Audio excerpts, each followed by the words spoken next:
Good day to everybody listening. I'm going to start off this video a little bit uncharacteristically to explain a bit of my background first. So, I have worked for a great number of government departments. I've worked for the Department of Justice Psychological Division. I briefly worked with the ATF as it pertains to parts manufacturing. I've worked for the Department of Transportation. I have worked for FEMA in their disaster cleanup relief efforts. And now I am currently working for the Department of Education. So, the reason I say this is to point out basically what my job is and was. Whenever there's a shortage, whenever there's something bad happening, a downward spiral, typically speaking, I get sent into it to try to stop the problem. And sometimes it works, and sometimes it doesn't. But sometimes you just gotta stop and sit and think about exactly what the commonalities are. What's the same with every single one of these situations? And I think I've actually figured it out. So, you hear a lot about worker shortages. You hear a lot about being unable to find recruits. You hear a lot about production going down.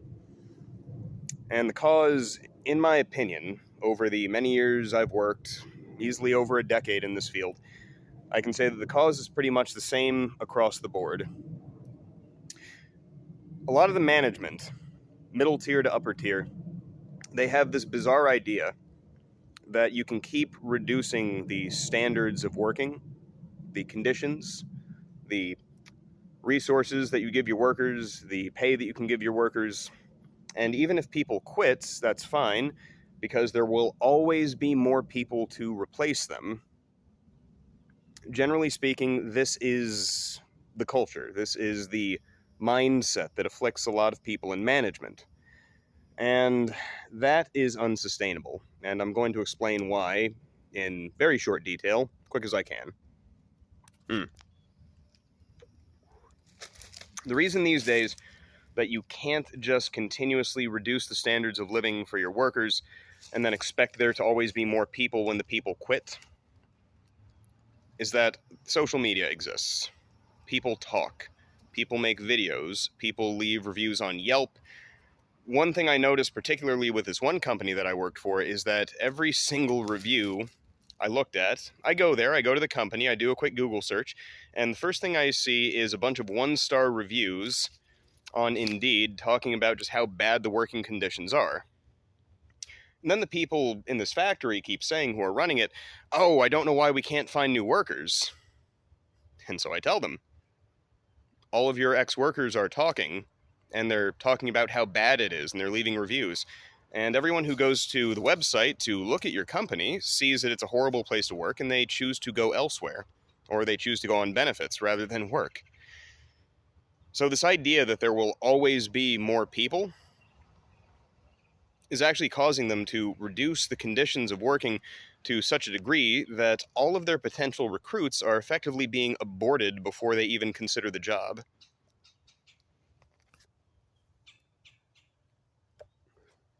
So basically, this is what is called a cascading failure event. And I really want you to pay attention to that word, cascading failure. You see, let's go ahead and say you have a work shift that has 10 people on it. Everybody is pulling easily a 10-hour day. Well, one person can't handle that, so they quit. You can't find new workers because the reviews are so bad, so you wind up with 9 people working on the shift. All of a sudden, everybody's working an 11-hour day with fewer breaks. Now, originally, those 10 people could withstand, or at least those 9 people could withstand a 10-hour day, but an 11-hour day is just too much for another one of them, and that person quits. Congratulations, you now have 8 people, and now they're all working 12-hour days. Now 2 of those people, whereas they could have stood the 11-hour day, they cannot stand the 12-hour day, and they quit, and so on and so forth. And eventually you wind up with just a handful of people working double shifts until they break. At that point in time, you have no shift, productivity falls through the floor, and you can't find anyone to replace them. Because not only will no one sign up, but the people you need to sign up are very specialty workers, and they no longer want to consider your company. And the danger here is that you can improve the situation, but those reviews are still up. So those reviews are forever, people look at them, you can't delete them, and well, quite frankly, that scares away all of your future workers. This is why things are beginning to fall apart.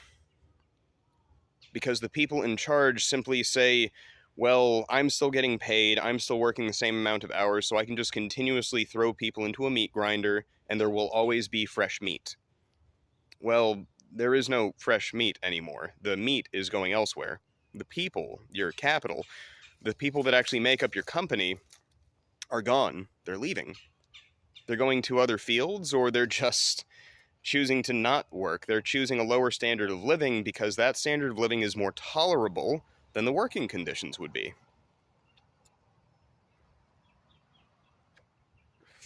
I'm really trying to hold this current job together. I really am. But we just lost another 2 people.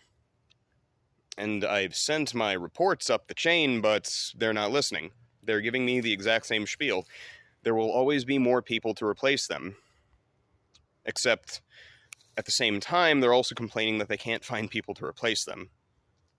I'm not particularly sure what causes this culture, what causes this mindset, but it always seems to be prevalent with the 45 to 65-year-old and above crowd. So, whatever's happening, it requires a tough group of people, and that group of people no longer exists. So, hopefully, this one comes together. If not, again, for people like me, there's always a place. And again, I'm experienced in so many fields, and I've gone through so many of these things that I'll be fine, but I worry about the larger system, because again, everything is made up of people. Our transportation network, our electricity network, our plumbing network, everything is made up of people, and those people are disappearing. So, I don't know who this will reach, but I certainly hope it's been informative. For everybody else, take care of yourselves, stay healthy, get outside every now and again, and have a very nice day.